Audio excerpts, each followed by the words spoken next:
In Hell's Kitchen, the next morning, at the crime scene, two detectives review the leftover evidence. Apparently, one says, someone reported something around midnight and mentioned fighting. The other detective opens up a file and begins to jot down some notes. It obviously wasn't a mugging. The man's phone and wallet were still laying nearby, just out of reach. Also, the man, Mr. Tick, was, for lack of a better term, pounded into the pavement. Usually, that's just not how that kind of stuff lines up. Later, within the law offices of Rio, Barber, Zucker, and Scott, Jennifer Walters watches the news unfold on her laptop as she places yet another call to one of her clients, Maize, Broon, like the coffee. Jennifer rubs her forehead and right temple as a migraine begins to emerge from the stress. Jennifer does not believe that Miss Broon is going to handle police officers knocking on her front door all that well. They aren't exactly the peaceful wanderers Miss Broon has been accustomed to. The news story regarding the attack eventually subsides and is replaced with an update of the aftermath from the second superhuman Civil War. Another trigger, Jen thinks as her pupils begin to turn a bright shade of jade. Bradley enters with a package for Jen, and out of a gut reaction, she slams her computer screen closed, cracking the screen of yet another one of her devices. Bradley offers to grab her another laptop from the storage as soon as he is finished. But for now, Jen has a gift from someone that they need to address. As Jen opens the box, she finds a stew of self-help and empowerment novels, along with a note from Flo, her stalker, as Jen would put it. In the letter, Flo promised that she wasn't crazy or anything like that. Flo just wants an opportunity to share Jen's story, to tell it right. The letter ends with Flo telling Jen to reconsider her offer. And in the meantime, there's some tea for her. As Flo tells Jen, tea will save her life. Jen's 2:30 meeting dragged on, as to be expected. The more unexpected part of Jen's day came with a phone call from Patsy Walker, Hellcat, one of her best friends. This time, Jen picks up. At the moment, Patsy seems to understand Jen's different behavior, throwing the idea off as some result to Jen's recent hardcore lawyering. But even so, Patsy tells Jen that she misses her friend. Patsy claims that she hadn't heard from Jen, but Jen did send her that text that one time. Patsy quickly responded to it, and Jen got distracted and didn't text her back. If Patsy had to admit, that part was pretty annoying. Jen has a hard time finding the words to respond to the familiar voice over the phone. She didn't call her because sometimes, now, more often than not, Jen feels like she is so far from the person that Patsy knew that it scares her. Jen turns her head away from her friend, diminishing her effort, and tells Patsy that it has been a long day. But it's like 3 p.m., Hellcat counters. Patsy jumps down from the ledge and approaches Jen carefully. She just wants to understand why Jen has been dodging her lately, why things have been so difficult between the two of them. This isn't exactly how Patsy imagined their first face-to-face conversation going after Jen recovered from her coma. I mean, damn, says Patsy. They had so many long conversations while Jen was in her coma, but maybe Jen just doesn't remember. Which is okay, Patsy spouts, trying to tiptoe around Jen's feelings. But what she had spoken to Jen so vehemently about before was all the stuff they would do together when Jen got better. Patsy made a promise to Jen that no matter what, They would go through this together, like they always do. Jenn keeps her eyes averted as she tells Patsy that she doesn't need help this time. She just needs to go back to work. She just needs to focus on being a lawyer, a regular lawyer, and a regular person. Patsy reaches out an arm to make contact with her distant friend, hoping that her words would be enough to shake Jenn out of this rut that she is in. Jenn has helped her. She has helped so many people, so many times. Patsy wants to make it clear that she isn't trying to tell Jenn what to do. She just understands that a lot of crappy stuff went down. She knows Jenn got hurt and lost so much, that she lost Bruce.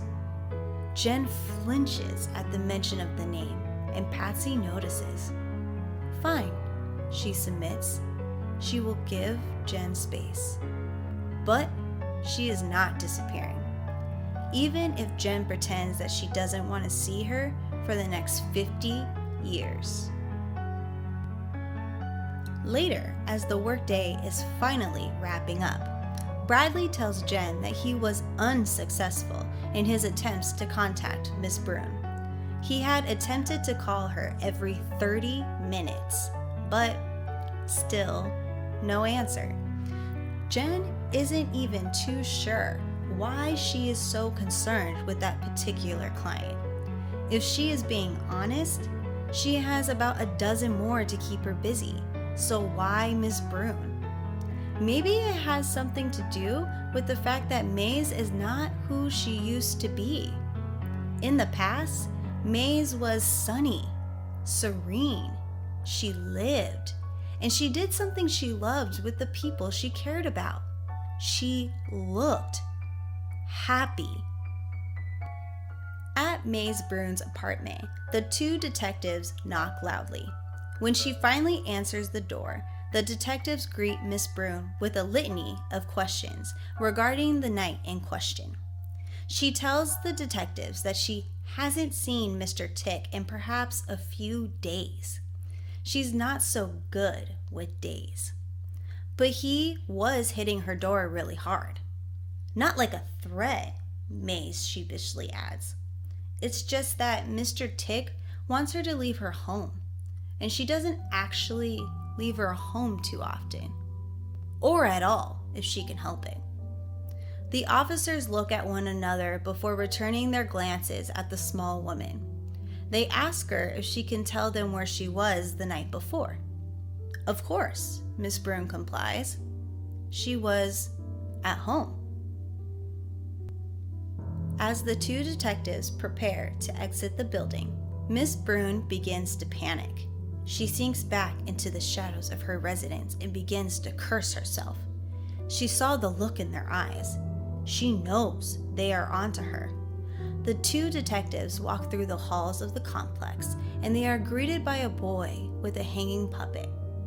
Another, writing conversations with himself on the wall, as well as a man in a wheelchair, sitting in his open doorway, unfazed by the children that he calls neighbors. But what the detectives didn't see was a person hidden among discarded mannequin parts, just watching.